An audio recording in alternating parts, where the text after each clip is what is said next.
محترم حاضرین و ناظرین، السلام علیکم ورحمۃ اللہ وبرکاتہ۔ تحریک سنی جماعت اصلاحی اور جماعت اتحاد المسلمین فاؤنڈیشن کے زیر نگرانی یہ ہفتہ واری بزم تفسیر قرآن کے سیزن 3 کا آج 33واں سیشن ہے، جس کا موضوع ہے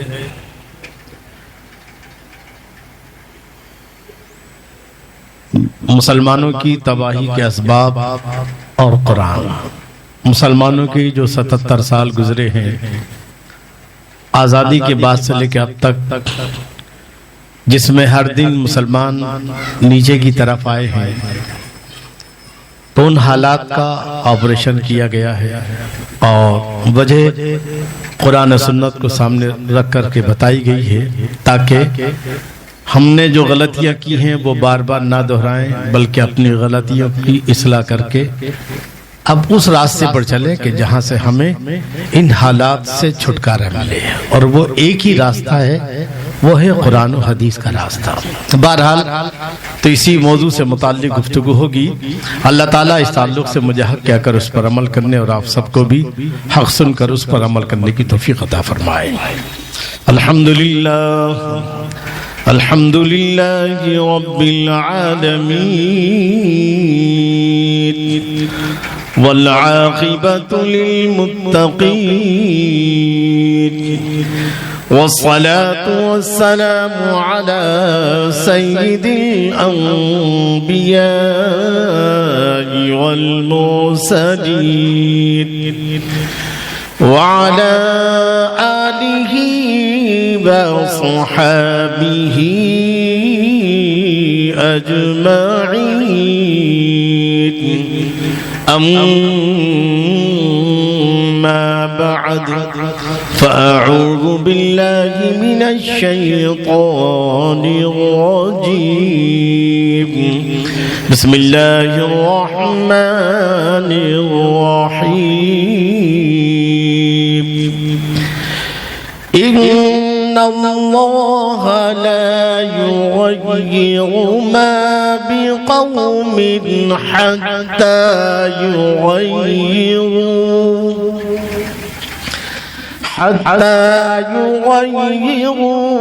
ما بأنفسهم،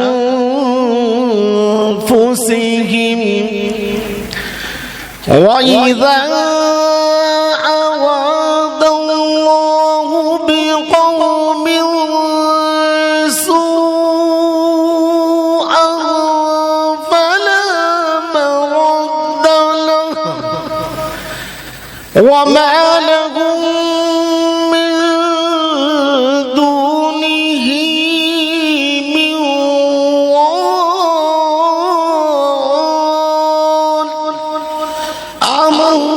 بالله صدق الله العظيم وبلغنا رسوله النبي الأمين الكريم، ونحن على ذلك لمن الشاهدين والشاكرين، والحمد لله رب العالمين۔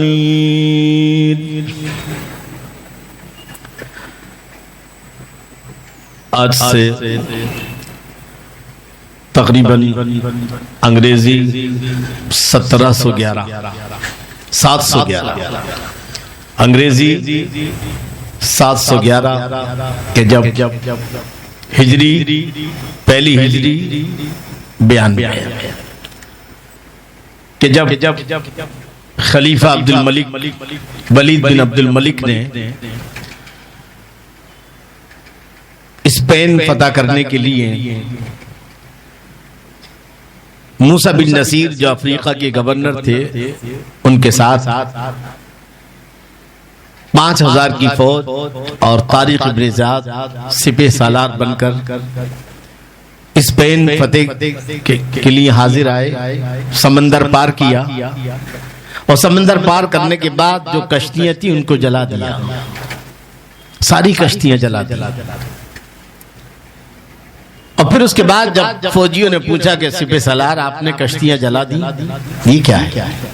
تو آپ نے جبل طارق کی چٹانوں پر کھڑے ہو کر جو اس کا جواب دیا، اور پھر اس کے بعد جنگ سے پہلے جو دعا مانگی، آپ نے جواب کیا دیا کہ اب دوران جنگ تم یہ نہیں سوچو گے کہ شکست ہوگی تو بھاگ جائیں گے، بھاگنے کے سارے راستے بند ہیں۔ اب تمہیں یا تو فتح حاصل کرنا ہے یا شہادت حاصل کرنا ہے، دونوں میں سے ایک کوئی راستہ ہوگا، تیسرا کوئی راستہ نہیں ہے۔ لیکن اگر میں کشتیاں نہ جلاتا تو شاید تمہارے دماغوں میں یہ ہوتا کہ بھاگنے کا کوئی راستہ موجود ہے۔ تو اب تمہیں سامنے والی فوج سے لڑنا ہے، ہم باہر سے آئے ہیں، ہمارے پاس جنگی ساز و سامان بھی کم ہے، کھانے پینے کا سامان بھی کم ہے، ہمیں ان سے ہی لڑنا ہے اور ان سے ہی چھین کر کے کھانا پینا سب قبضے میں کرنا ہے۔ تو اب دو ہی راستے ہیں، یا تو مقصد حاصل کرنا فتح یا پھر شہادت، اس لیے میں نے کشتی جلا دی ہے۔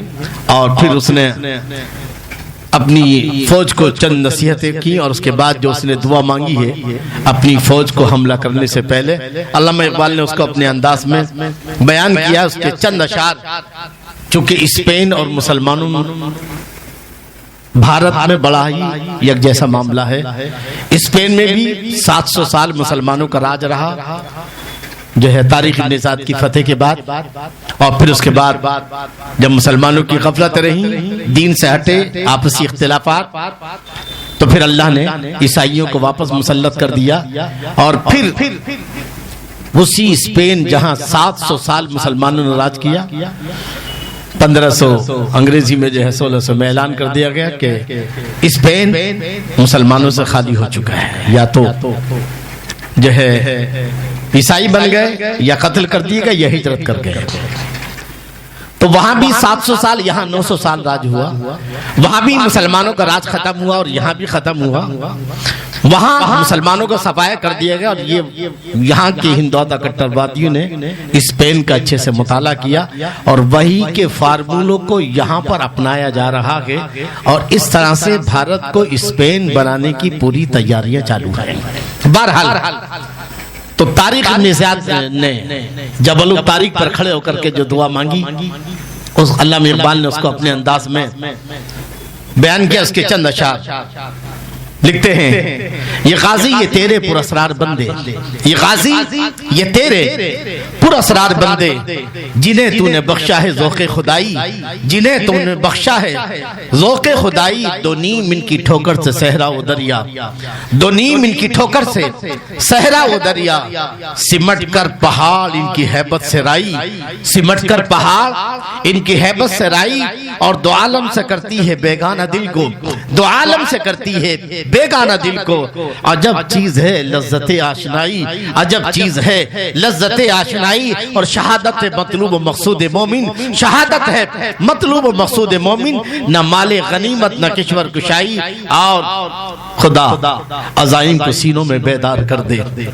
عزائم کو سینوں میں بیدار کر دے، نگاہ مسلمان کو تلوار کر دے، نگاہ مسلمان کو تلوار کر دے، اور ضمیر لالہ میں روشن چراغ آرزو کر دے، ضمیر لالہ میں روشن چراغ آرزو کر دے، چمن کے ذرے ذرے کو شہید جستجو کر دے، چمن کے ذرے ذرے کو شہید جستجو کر دے۔ کیوں؟ اس لیے کہ حالات بہت زیادہ خراب ہیں، آگ ہے اولاد ابراہیم ہے نمرود ہے، آگ ہے اولاد ابراہیم ہے نمرود ہے، کیا کسی کو پھر کسی کا امتحان مقصود ہے، کیا کسی کو پھر کسی کا امتحان مقصود ہے۔ ایک بار جھم جھم کا درود شریف پڑھ کر سنا دیں، اللہم صلی علی سیدنا و مولانا محمد و بارک وسلم، صلاۃ و سلام علیک یا رسول اللہ یا حبیب اللہ۔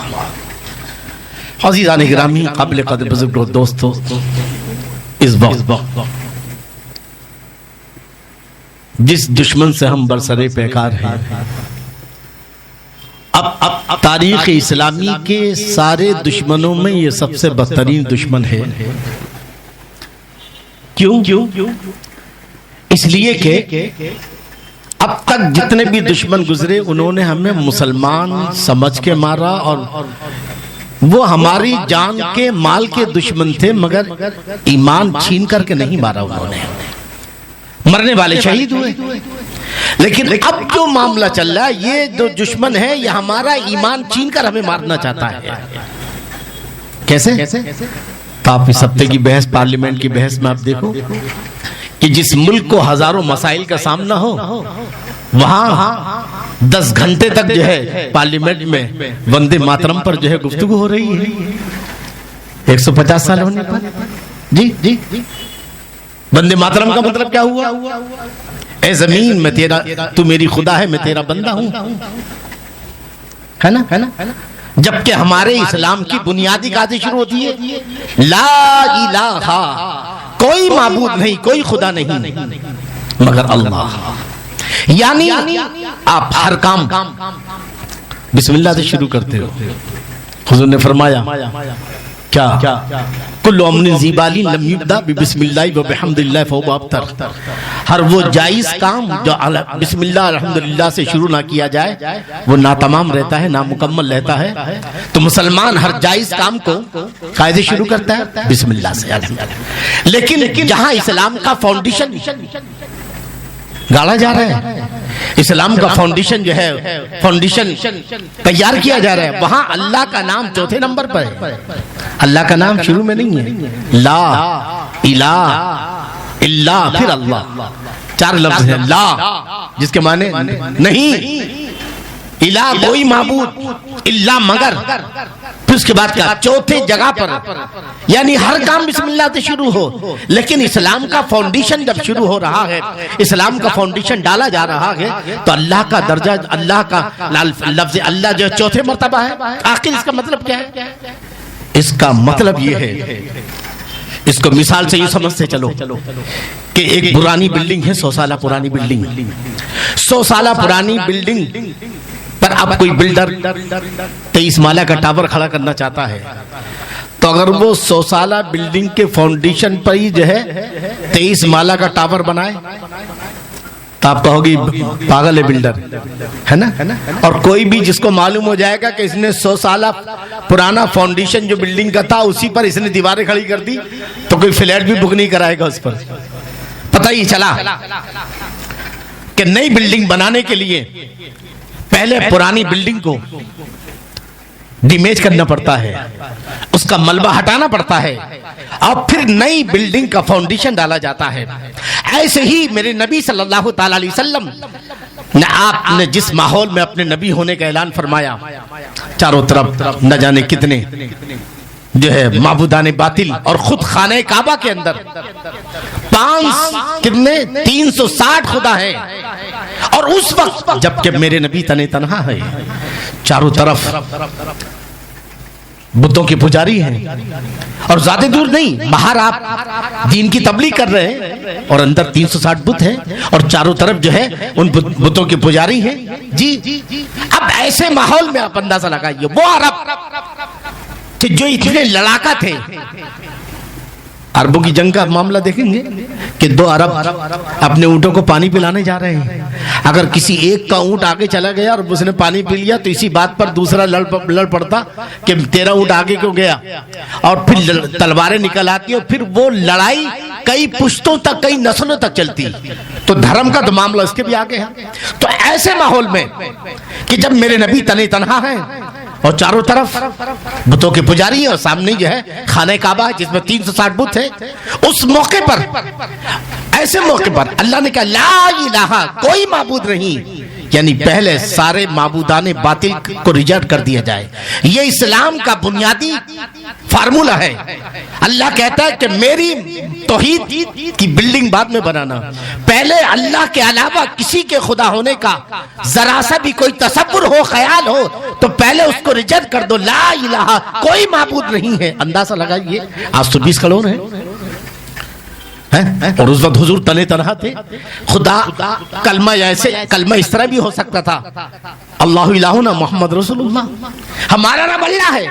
کسی کا ہوگا کوئی زمین کی پوجا کرے، کوئی فلاں کی، ہمارا رب اللہ ہے اور محمد اللہ کے رسول ہے، یہ بھی کلمہ ہو سکتا ہے۔ کیونکہ اللہ کے جو ہے معبود ہونے کا اعلان کر دیا اور محمد کے رسول ہونے کا نہیں. یہ اسلام کا مزاج ہے کہ اگر میری توحید کا پرچم دل میں گاڑنے سے پہلے اگر اس زمین پر اور آسمان کے شامیانے کے نیچے اگر کسی اللہ کے علاوہ کسی کے خدا ہونے کا ذرہ برابر بھی تصور ہو تو پہلے اس کو نکال دو. کیا کریں گے؟ لا الہ، کوئی معبود نہیں، نہ زمین میں نہ آسمان میں، نہ چاند نہ سورج نہ ستارے. تو گویا کہ جب حضور اکیلے ہوتے ہوئے آپ اللہ کی رحمت کو معلوم نہیں ہے کہ بتوں کے بیچ میں رہ رہے ہیں. ایک اکیلا محمد، نعوذ باللہ، ایک اکیلے محمد صلی اللہ تعالی علیہ وسلم آخری سینکڑوں ہزاروں لاکھوں پجاریوں کے بیچ کیا ہوگا؟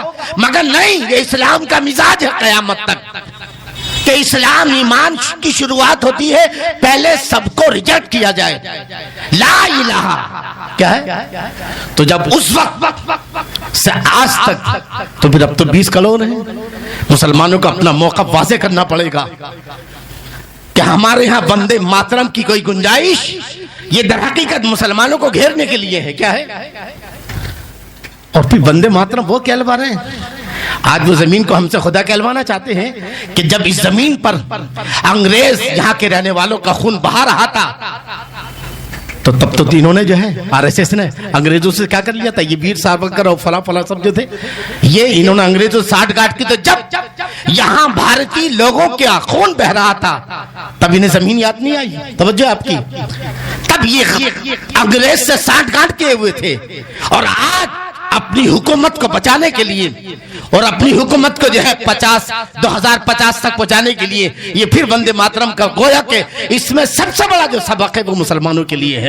لا الہ کہ اب تک جو بھی دشمن تھا وہ ہماری جان کا مال کا دشمن تھا، مگر اب جو دشمن ہے وہ جان و مال لینا تو چاہتا ہے مگر وہ پہلے ہمارا ایمان لینا چاہتا ہے. وہ دنیا برباد کرنے سے پہلے ہماری آخرت تباہ کرنا چاہتا ہے. اس لیے مسلمانوں کا موقع واضح ہے، چاہے وہ MLA ہو چاہے MP ہو، واضح کر دینا چاہیے کہ ہمارا صرف ایک خدا ہے اور وہ ہے لا الہ الا اللہ محمد رسول اللہ. ہم کسی کو جو ہے اللہ کے علاوہ کسی کو خدا تصور نہیں کرتے. ہمارا عقیدہ یہ ہے کہ اس کائنات میں آسمان و زمین، آسمان کے شامیانے کے نیچے اور زمین کے فرش کے اوپر اگر کوئی خدا ہے حقیقی خدا تو وہ صرف ایک ہے، وہ ہے اللہ ہے.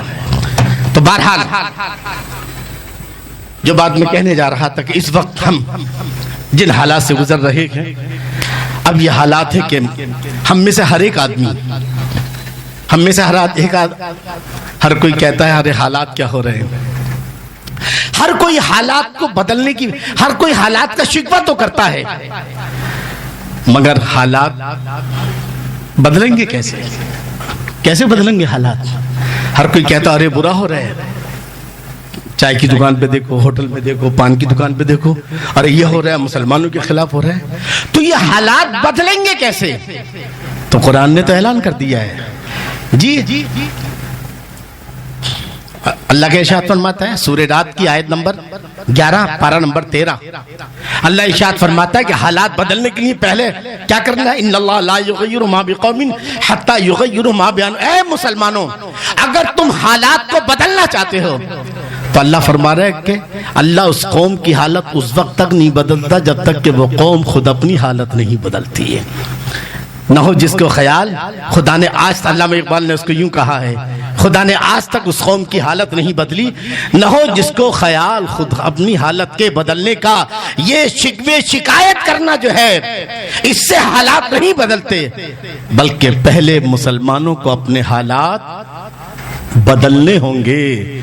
اور بدلنے کا مطلب کیا ہے یہ سمجھ لیں. یعنی اگر ہم اور آپ اگر حالات بدلنا چاہتے ہیں تو پہلے ہمیں کیا کرنا ہوگا؟ اپنے آپ کو بدلنا ہوگا. حضور نے ہجرت کی تب حالات بدلے. ہمیں ہجرت کرنی ہے مگر غفلت سے بیداری کی طرف، گناہوں سے نیکیوں کی طرف. اور کس طرح بدلنا ہے، کس طرح جو ہے؟ تو آؤ فرمان الہی جو ہے اللہ تعالیٰ نے دشمن خدا سے لڑنے کے لیے اللہ نے ہمیں 5 ہتھیار دیے ہیں. 5 فارمولہ جو ہے دشمن کو پچھاڑنے کے لیے 5 فارمولے ہیں. اور پہلا فارمولہ یہ ہے، کیا ہے؟ اللہ ارشاد فرماتا ہے، توجہ، ہماری اپنی ذمہ داریاں کیا ہیں؟ آج بھی مسلمان وہی کر رہا ہے جو آج سے بابری مسجد کی شہادت کے وقت کر رہا تھا، چاہے وہ مولوی ہو، چاہے وہ کوئی بھی ہو۔ ہم اپنے آپ میں تبدیلی لانا نہیں چاہتے ہیں، مسلمان وہی کھڑا ہے جہاں تھا۔ ہاں، حالات نے اسے اور نیچے کی طرف کیا ہے، مگر ہمارے سماج میں کوئی تبدیلی، ہمارے علماء میں کوئی تبدیلی نہیں، ائمہ میں کوئی تبدیلی نہیں، لیڈروں میں کوئی تبدیلی۔ اللہ فرماتا ہے کہ کسی قوم کی حالت اس وقت تک نہیں بدلتا اللہ تعالیٰ جب تک کہ وہ قوم خود اپنی حالت، اور بدلنے کا مطلب یہ ہے، بدلاؤ کا مطلب یہ ہے، اللہ ارشاد فرماتا ہے بدلاؤ کا مطلب کیا ہے؟ آئیے پہلے ہمیں اسلام، ہم کیوں پریشان ہیں؟ اس لیے کہ ہم مسلمان ہیں، یعنی ہمارا دشمن جو ہے ہمیں کیوں پریشان کر رہا ہے؟ کس لیے؟ مسلمان ہیں، اس لیے ہمارا مسئلہ بھی اسلام سے حل ہوگا۔ ہمارا مسئلہ پارلیمنٹ نہیں حل کرے گی، ہمارا مسئلہ اسمبلی نہیں حل کرے گی، ہمارا مسئلہ ہائی کورٹ، ہمارا مسئلہ قرآن سے شروع ہوتا ہے اور قرآن پہ ہی ہمارا مسئلہ ختم ہو جاتا ہے۔ ہمارا مسئلہ کہاں سے حل ہوگا؟ تو ہم قرآن کی طرف پلٹتے ہیں۔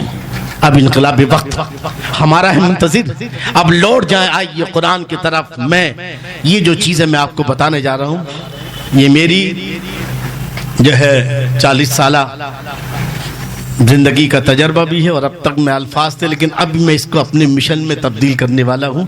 اس مشن کا پہلی چیز یہ ہے کہ ہر مسلمان کو پہلے اب بدلاؤ کرنا پڑے گا۔ کیا کرنا پڑے گا؟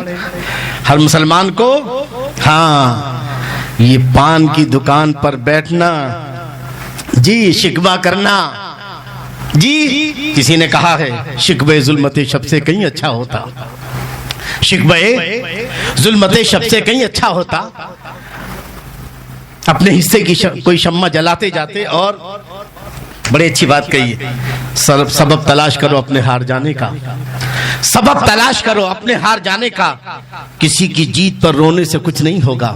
سبب تلاش کرو اپنے ہار جانے کا، کسی کی جیت پر رونے سے کچھ نہیں ہوگا۔ اور دیے سے جلاؤ تو کوئی بات بنے، دیے سے جلاؤ تو کوئی بات بنے، دیے زمین میں بونے سے کچھ نہیں ہوگا، دیے زمین میں بونے سے کچھ نہیں ہوگا۔ اور بہرحال تو سماعت فرمائیں، کیا تبدیلی پیدا کرنی ہے؟ ہمیں اسلام کی طرف پلٹنا ہے، اور کلمے سے پتہ چل گیا، لا الہ الا اللہ سے پتہ چل گیا کہ ہمیں سب سے رشتہ ناتا تولنا ہے، پھر اللہ سے جوڑنا ہے۔ یعنی کیا مطلب ہو اس کا؟ اللہ ہم سے مکمل وفاداری چاہتا ہے۔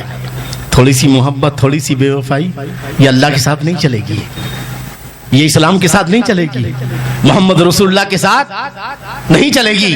مکمل وفاداری چاہیے۔ لا الہ الا اللہ کا مطلب یہ ہے کہ جب تو نے کلمہ پڑھا ہے تو سب سے، کسی نے کیا کہا ہے؟ کیا ہے؟ بات تو جب ہے کہ خدا حشر میں کہہ دے، بات تو جب ہے کہ خدا حشر میں کہہ دے، یہ بندہ دو عالم سے خفا میرے لیے ہے، یہ بندہ دو عالم سے خفا۔ اب آئیے ہر مسلمان کو، یعنی ہم میں، یہ میرا پیغام ہے تمام سننے والوں کو، کہ اگر حالات کو جو بھی بدلنا چاہتا ہے تو شکوے شکایت سے نہیں، بلکہ قرآن نے کہا پہلے خود بدلو، اس کے بعد پھر ہم زمانے کے حالات کو بدلنے کی بات کریں گے۔ مگر مسلمان آج بھی کاہلی بدعملی کے اس موڑ پر کھڑا ہے، اور اس کی قیادت کھڑی ہے کہ آج بھی مسلمان اور اس کی قیادت بدلنے کو تیار، جو جیسا کر رہا تھا آج بھی ویسے ہی کر رہا ہے، اس نے حالات سے کوئی سبق نہیں سیکھا۔ تو بدلاؤ کیا ہے؟ اللہ ارشاد فرماتا ہے، جی اللہ نے کیا ارشاد فرمایا؟ اللہ ارشاد فرماتا ہے ادخلوا فی السلم کافہ، پہلا اے ایمان والو اسلام میں پورے پورے داخل ہو جاؤ، اسلام میں پورے پورے کیا ہو جاؤ؟ داخل ہو جاؤ۔ جی یعنی اللہ تعالیٰ کہتا ہے کہ اسلام میں مسلمانوں کو پورے پورے داخل ہونا ہے۔ وَلَا تَتَّبِعُوا خُطُوَاتِ الشَّيْطَانِ، اور یعنی اسلام پر پورے پورے عمل پیرا ہو جاؤ۔ توجہ آپ کی، داخل ہونے کا مطلب کیا ہے؟ کوئی ایک روم نہیں ہے کہ دروازے گھسیں گے۔ داخل ہونے کا مطلب یہ ہے کہ اسلام پر عمل کرنا، اور پورے پورے اسلام پر عمل کرنے سے جو بھی روکے وہ شیطان کے بھائی ہیں، وہ شیطان کے ایجنٹ ہے. انہ لکم عدو مبین، اور شیطان انسان کا کھلا ہوا دشمن ہے. تو گویا اسلام نے بتا دیا. پہلی آیت ہے یہ سورہ بقرہ کی آیت. جی اللہ نے کیا فرمایا کہ اسلام یعنی مکمل جتنا بھی اب ہمارا کام ہے، مطلب یہ ہے کہ صبح کو بستر پر اٹھنے سے لے کر رات کو بستر پر جانے تک آپ کی عبادت وہ اسلام کے مطابق ہو، آپ کی تجارت وہ اسلام کے مطابق ہو، آپ کا جو ہے گھر والوں کے سے رہن سہن وہ اسلام کے مطابق ہو، آپ کی مزدوری ہے وہ اسلام کے مطابق ہو، پڑوسی سے سلوک جو ہے وہ اسلام کے مطابق ہو، ماں باپ کا اولاد سے، اولاد کا ماں باپ سے، بھائی کا بہن سے، بہن سے بھائی سے، جو بھی ہے آپ کا جو بھی معاملہ ہو تو وہ کس کے مطابق ہو. ایسا لگے کوئی مسلمان کام کر رہا ہے، شادی کرے تو ایسا لگے کوئی مسلمان شادی کر رہا ہے. کوئی بھی کام کرو جو ہے اسلام کو پورا پورا عمل کرتے اس کے مکمل فالوور بنو. یہ پہلی آیت. اور دوسری آیت میں اللہ کا ارشاد فرماتا ہے، یہ سورہ آل عمران کی آیت ہے. سورہ آل عمران کی آیت اللہ ارشاد فرماتا ہے. کیا فرماتا ہے؟ ایک بار درود پڑھ کے سنا دیں. اللہم صلی علی سیدنا مولانا محمد وعلی آل سیدنا مولانا محمد وبارک وسلم. صلاۃ و سلام علیک یا رسول اللہ یا حبیب اللہ. آپ نے پہلی آیت سماعت فرمائی سورہ بقرہ پارہ دوسرا آیت، سورہ بقرہ کی آیت نمبر 208. اب دوسری آیت سماعت فرما لیں، یہ پارہ 4 سورہ آل عمران آیت نمبر 102. اللہ ارشاد فرماتا ہے، اے ایمان والو اللہ سے ڈرو جیسا ڈرنے کا حق ہے، مکمل ڈرو. یعنی یہاں بھی یہی کہا گیا کہ مکمل اسلام کو فالو کرو. تھوڑی سی محبت، تھوڑی سی بے وفائی یہ اسلام کے ساتھ نہیں چلے گی، اس قرآن کے ساتھ نہیں چلے گی. میں نے پہلے کہا کہ ایمان کا مطلب 3 چیزیں ہیں. ایمان کی 3 پروسیس ہے. اللہ کی ذات پر یقین کرنا، اللہ کی صفات پر یقین کرنا، اور اللہ کی بات پر یقین کرنا. اللہ کی ذات، اس کی صفات، اس کی خوبیاں اور اس کی بات جو قرآن کی شکل میں ہے. اللہ کی ذات، اللہ کی صفات اور اللہ کی بات پر یقین کریں تب اللہ پر ایمان کرنے کا مطلب ہوگا. ایسی رسول اللہ کی ذات پر، رسول اللہ کی صفات پر اور رسول اللہ کی بات پر جب تینوں پر ایمان یقین ہوگا تب ایمان مکمل ہوگا. ایسی قرآن کی ذات پر اور قرآن کی صفات پر اور قرآن کی بات پر جب یقین ہوگا تب سمجھو کہ قرآن پر جو ہے یقین ہے. یہ ایمان کا مطلب ہے. اللہ ارشاد فرماتا ہے کہ مجھ سے مکمل ڈرو، یعنی جیسا کہ ڈرنے کا حق کہ اتنا عمل کرو اسلام پر، اتنا عمل کرو کہ تمہیں عمل کرتے کرتے موت آ جائے اور اسی حالت میں تم میرے پاس آؤ. وَلَا تَمُوتُنَّ إِلَّا وَأَنْتُمْ مُسْلِمُونَ. یہ دوسری آیت ہے. اب آئیے صاحب، یعنی اسلام ہم سے مکمل وفاداری چاہتا ہے. اب ہمارا فرض ہے کہ ہم دین حاصل کرتے چلے جائیں اور عمل کرتے چلے جائیں. مومن کی زندگی تعلیم دین کی تعلیم سے شروع ہوتی ہے اور تبلیغ دین پر ختم ہوتی ہے. بس ہماری نہ جاننا، کسی بات کو نہ جاننا اور اس پر عمل نہ کرنا، یہ ہمارا قصور ہے. تو اب مومن کا فرض ہے کہ وہ اسلام جانتا چلا جائے، علماء سے رابطہ کرتا چلا جائے اور اس پر عمل کرتا چلا جائے. جی تیسری آیت. اب آئیے سورہ مائدہ آیت نمبر 44. اللہ ارشاد فرماتا ہے، توجہ کے ساتھ سماعت کیجئے. یہ بات میں آپ میں سے ہر ایک سے مخاطب ہوں. اگر ہم حالات کو بدلنا چاہتے ہیں تو اس کی پہلی سیڑھی یہ ہے، اے مسلمانوں پہلے خود اپنے آپ کو بدلو، اپنے آپ کو اللہ اس کے رسول کی مکمل فرما بردار بن جاؤ. اس کے بعد پھر دیکھو اللہ کی رحمتیں اترتی ہیں کہ نہیں ہے. فضائے بدر پیدا کر، فرشتے تیری نصرت کو اتر سکتے ہیں گردوں سے قطار اندر قطار. اب بھی پہلی آیت، دوسری، تیسری. اللہ ارشاد فرماتا ہے، توجہ کے ساتھ سماعت کیجیے گا.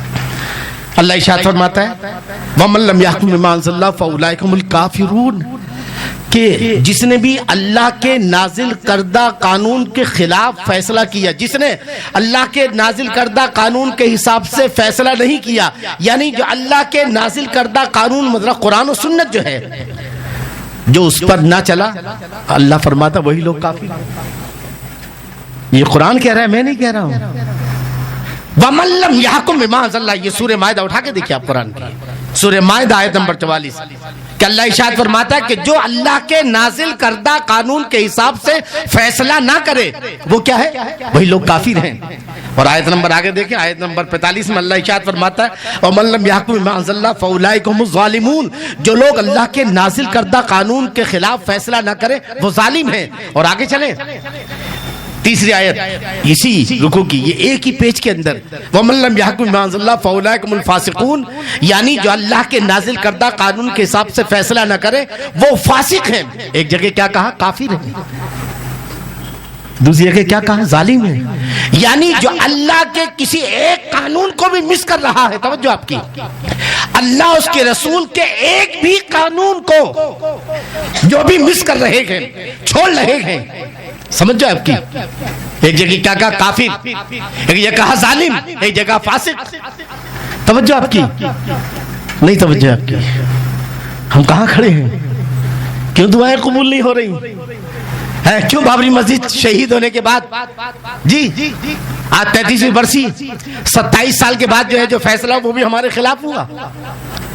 یہ دن بدن جو ہے ہر دن اب وندے ماترم کا مسئلہ شروع ہو گیا صاحب، کچھ دنوں بحث چلے گی، اس کے بعد کیا ہوگا؟ پھر قانون بنا دیا جائے گا اور ٹھوپ دیا جائے گا، ہے نا؟ یہی ہو رہا ہے نا؟ اور مسلمان تماشا بن رہا ہے۔ یہ کمزوریاں کیوں ہیں؟ کہاں کھڑے ہیں؟ کیا ہم مومن ہیں؟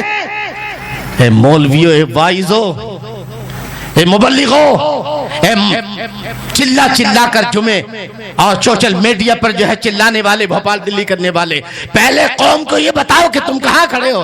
اگر ہماری توجہ سے بات کیجئے گا، میں اپنے الفاظ اور اپنے اس کا میں پورا ذمہ دار ہوں، کشمیر سے لے کے کنیا کماری تک اگر کوئی وائز، کوئی مولوی، کوئی محدث، کوئی قاضی یا کوئی قاضی القضات میری بات کو چیلنج کرتا ہے تو میں اس کے سامنے بیٹھنے کو تیار ہوں۔ اگر ہماری زندگی وَمَن لَّمْ يَحْكُم بِمَا أَنزَلَ اللَّهُ فرماتا ہے کہ جس نے اللہ کے نازل کردہ قانون کے مطابق ایک بھی فیصلہ، ایک بھی، تو وہ کافر ہیں، ایک جگہ وہ ظالم ہیں، ایک جگہ وہ فاسق ہیں۔ یہ تین کتنی آیتیں ہو گئی؟ 1 2 ادخلوا فی السلم 2 1 یعنی ہم تقوا اللہ تقاتی 3 2 اور 3 یہ کتنی ہوگی؟ 5 آیتیں۔